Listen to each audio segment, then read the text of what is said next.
অন্তর্বর্তী সরকারের সময় আবারও আলোচনায় তত্ত্বাবধায়ক ইস্যু। তবে অন্তর্বর্তী সরকারের অধীনেই আগামী জাতীয় নির্বাচন হবে বলে মন্তব্য করেছে জাতীয় ঐক্যমত্য কমিশনের সদস্য ও নির্বাচন ব্যবস্থা সংস্কার কমিশনের প্রধান Badiul Alam Majumdar.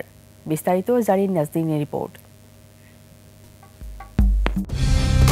Colour expert, germ zap এবং মাইল্ড অন হ্যান্ডস টেকনোলজি সমৃদ্ধ অরিক্স ক্রিস্টাল ওয়াশ আপনার লন্ড্রি এক্সপার্ট।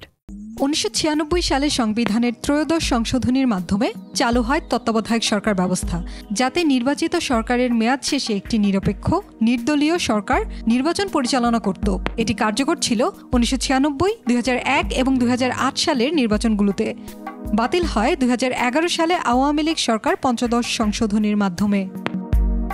যদি ত্রয়োদশ সংশোধনী তারা ফিরিয়ে আনেও, তারা বর্তমানে যেই সরকার আছে সেটাকে কোনো আনসেটল করা, সেটার মধ্যে কোনো পরিবর্তন আনার সম্ভাবনা আছে বলে আমি মনে করি না।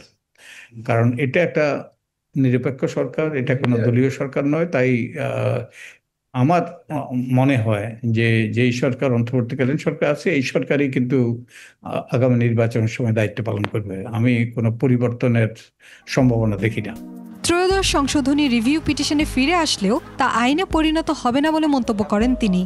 আদালত কিন্তু আইন করতে পারে না, তাই এটার জন্য সংসদে উত্থাপন করে এটা একটা সেখানে সংসদে পাশ করে সেটা সংবিধানে অন্তর্ভুক্ত করতে হবে। তত্ত্বাবধায়ক সরকার পুনর্বহাল হবে কিনা সেটা নির্ভর করে আদালতের রায়ের উপর।